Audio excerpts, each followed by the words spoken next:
In recent times, there's been several debates about the price of economy rice or chai fan. Apparently, it isn't as economical as before. Now, this video isn't a debate about the price of economy rice or the complaints that economy rice prices have soared in recent times.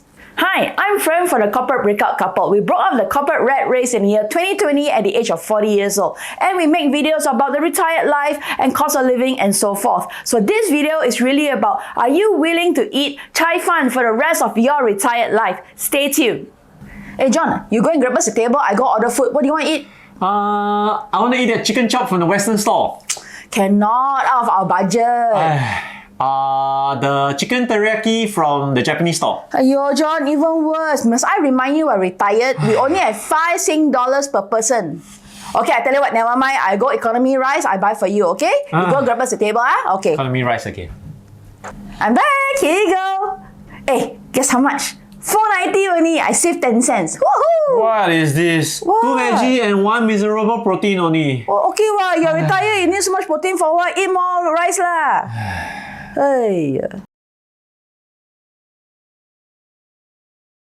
Finances aside, as we age, we actually need to maintain and preserve our muscle mass. Muscle mass is super important to preserve our youth, our vitality, and our independence, especially as we age. And as we age, our muscle mass drops, which is why if you see old people, they get shrunken and shrunken more. That's because they don't eat enough protein and they don't have enough muscle mass to protect their health. In our grandparents' and parents' generation, they were taught to load up on carbs. Just fill up your tummy, don't go hungry, that's all. They don't really care about protein. Now, there are several reasons for that, and I don't blame them at all. Back in their era, there was little to no education about nutrition. And also, that generation went through a lot of wars. And during wars, people were poor and they survived mainly on carbo. For example, potatoes and sweet potatoes. Back in the day, protein was mainly for the rich and only the rich can afford to eat a lot more protein. If you're now in your 20s, 30s or even your 40s, think about what you're currently eating for your 3 main meals. And then think about eating just rice, 2 veggies and a little meat for the rest of your retired life. Can you do it?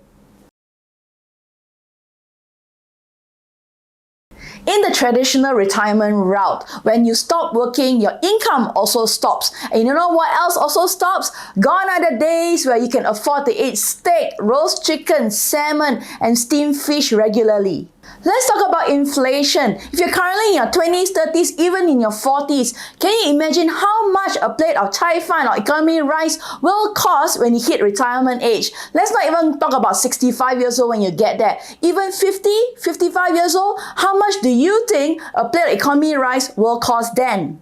For those of you who are relying on your retirement payout when you retire, for example, CPF in Singapore and EPF in Malaysia, let me ask you this. Do you think your retirement payout will be enough to afford you a plate of economy rice 2 to 3 times a day?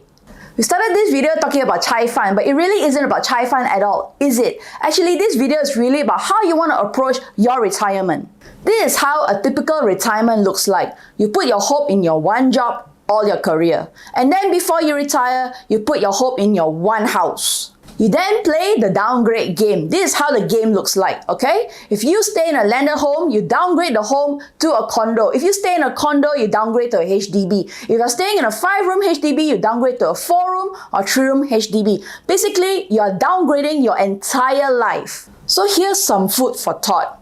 You work hard for 30, 40 years of your life only to downgrade your life for the next 30 to 40 years? Is that the game that you want to play?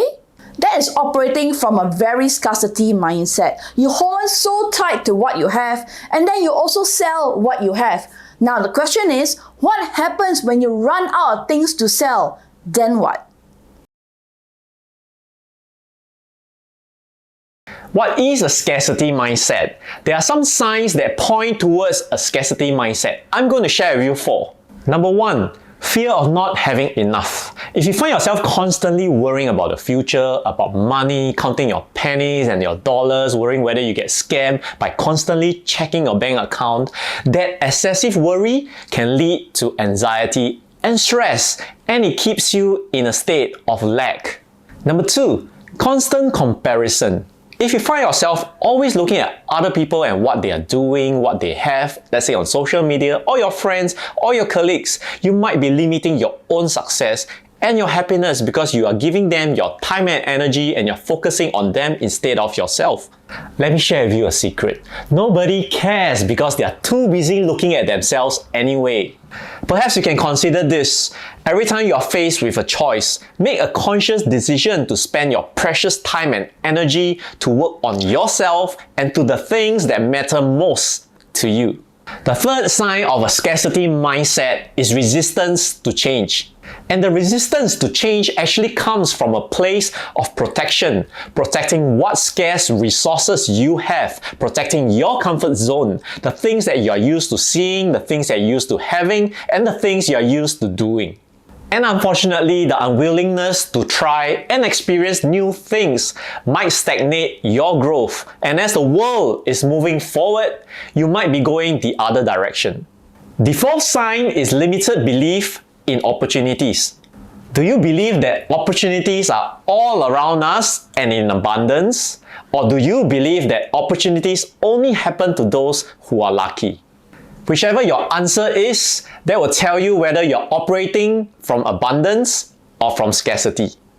The abundance mindset, which is in contrast to a scarcity mindset, is a perspective which individuals believe in plenty of opportunities, resources, and possibilities available. We hope that this video has given you some food for thought. In fact, we'd like to urge you to come from abundance. It isn't that hard. In fact, you can even start right now. Practice abundance by being grateful for the things around you. For example, your family, a job, a very safe place that you live in, whichever country that you're in, you have a roof over your head, things like that. And you'll start to see that more and more opportunities and things that are abundant will come directly to you. We hope that you've enjoyed this video, and please like this video and subscribe to our channel to join our YouTube fam. See you in the next video. Bye!